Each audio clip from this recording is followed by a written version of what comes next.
Welcome back to Give Me Five with Jones and Eli, another edition of the Guest Pod. And we have a great friend of the pod today, Jaycee Brill. And Jaycee is a up and coming, rising comedic mind in this industry. And we have a great question for her. And the question is, Jaycee, is it okay ever to lie in the interests of art and comedy? I think thank you, Jonah. I think that personally, comedy, no, because you're not really separating the art from the artist. I think you can fabricate the truth. But like what we'll get more into this, but what Hassan Minaj did with the emotional truth, stories that never happened to him. I think that that is something that should not be allowed in storytelling or comedy. Art itself, music, I think that's different than comedy. So you think if Taylor Swift writes a song about having her heart broken or whatever, and she never actually had her heart broken in that sense, that's okay. But if you go on stage as a stand-up comedian and fabricate a complete story, okay. I don't know necessarily that I agree. I think at the end of the day, art is art is art, and we had an interesting topic a couple weeks ago with Nicole Hoppy talking about what makes something art, what is theater, what is comedy. It can be applied to all those things, and I think at the end of the day, if you're going up on a stage and you're making some sort of a statement, regardless of whether it's true, whether it's not true, whether it happened to you, whether it happened to somebody else, it's art at the end of the day. And there can be seen some sort of deeper meaning. Obviously, there's a line at a certain point where I think if you start inciting violence and starting inciting hate or something, that's too far. But I think no. I think you could absolutely lie for the sake of art, for the sake of comedy.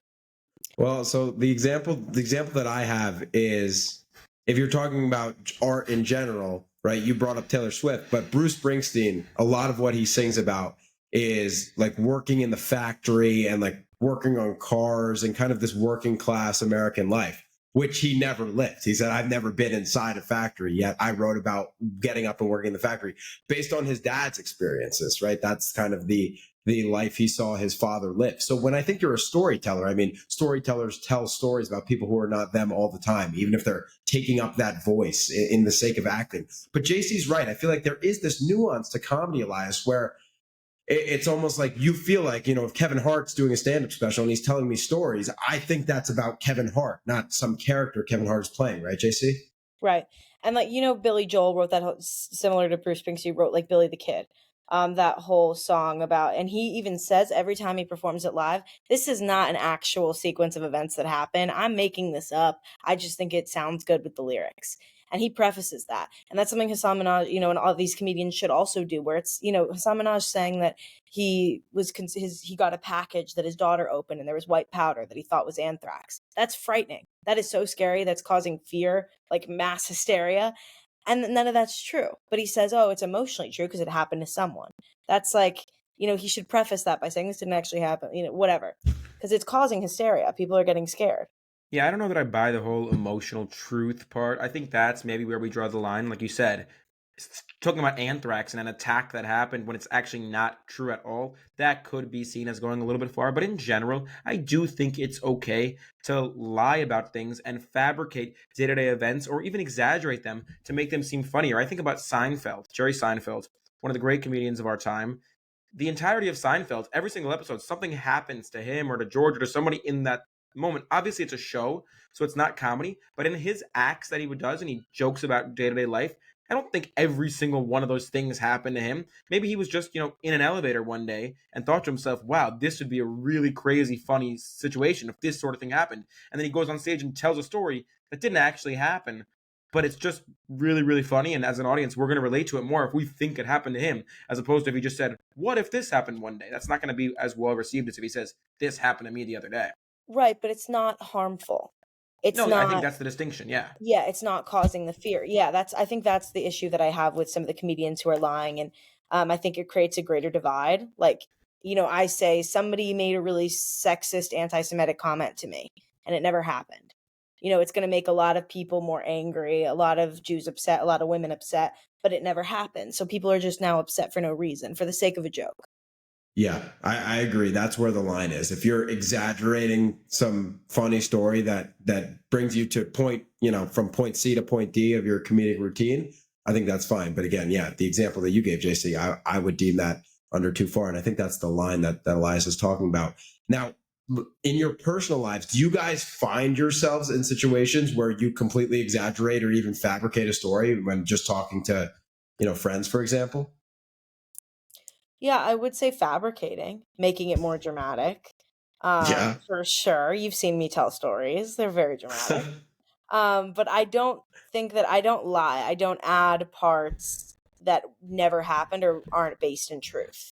I think that's the thing that Fair. makes it different. Fair. Maybe you can combine two stories for a stand-up set. Like I've done that. I've gone on stand-up and I've combined two different stories to make it funnier, make it more elaborate. But that's not lying. That's just embellishing.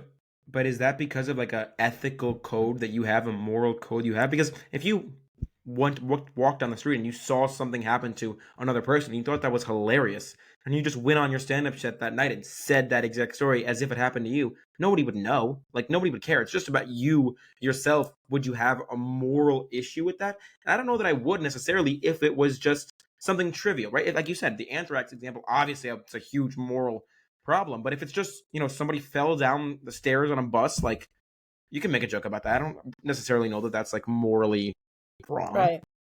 Well, I've Right. But actually sorry. yeah, go ahead. Go I ahead. have fallen down subway stairs and broken my elbow.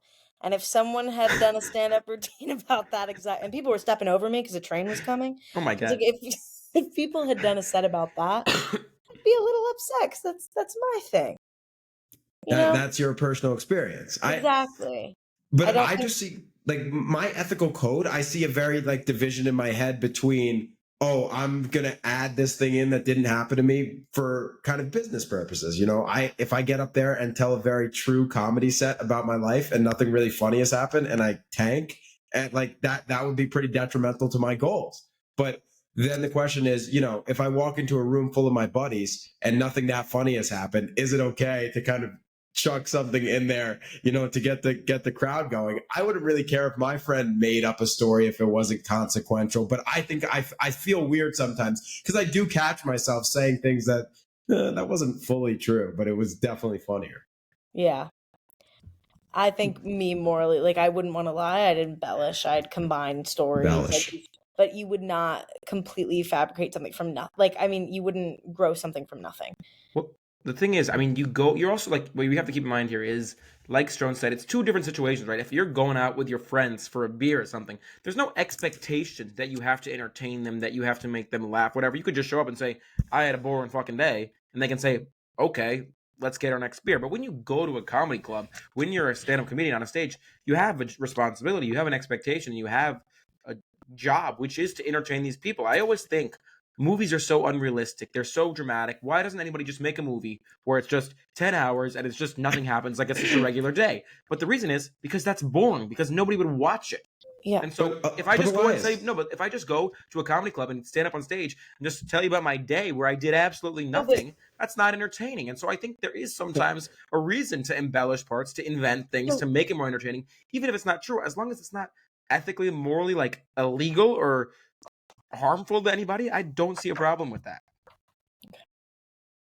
I do think there are expectations, though, even in a social setting. If you were going out for drinks with your buddies and every time your answer to, what's going on in your life is like, nothing, I'm just chilling, like that gets tiring. That gets You're not tiring. invited anymore. That could be time to rotate the buddies in there. Would you like that buddy more who says absolutely nothing, dude, and then just goes back to says that their drinking his daughter got beer? it sent anthrax, like Right. Or the person who's like, dude, my dog jumped out the window and I flew out the window after it, caught him right before it hit the ground and fell into a sewer. Like, don't you want to hang out with that guy a little bit moralized?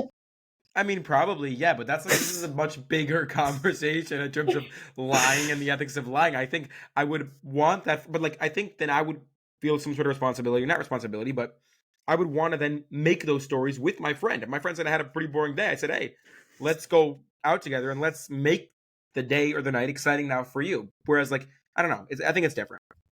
I think that my base is it lies in the fact that I don't think if you're lying about your experiences and your stories are not true, you don't have anything funny to say, you shouldn't be a comedian. That's what it is. If you're stealing from other people, you're going up there and you're saying, oh yeah, my daughter almost died the other day, and everybody's laughing and that didn't happen. Why is this the career you have? but what is the skill of being a comedian? Having Public funny things speaking. happen to you, or being able to storytell? I Really agree. well? Well, people are nowadays, a lot of people, they have writers. A lot of comedians have writers. Their thing is performance. They are good performers. You could honestly, if you've done acting, you guys have acted, you put you on a stage, give you a stand-up comedy script, you'd kill it. That's not even a debate. Oh yeah, you guys are flattered now. If you wrote, if you gave me, I don't know who that Tom Segura's script, I'm sure I could do a good job with it. There's no doubt about it. But that's actually, I didn't even know that, Jaycee. That's kind of mind boggling to me that comedians have people write their stuff. Oh my God, yeah. I knew somebody that was affiliated with like Matt Rife. I don't know if can I say this? I don't even know who that is, to be honest with you. But This is we also are just, unfortunately. We are unfortunately running low on time, so that you're gonna have to save that one, fans, for a Google search. This has been Give Me Five with Jones and Eli. A reminder to follow us on Instagram and TikTok for a chance to suggest our next pod topic. Jaycee, Eli, thanks for talking.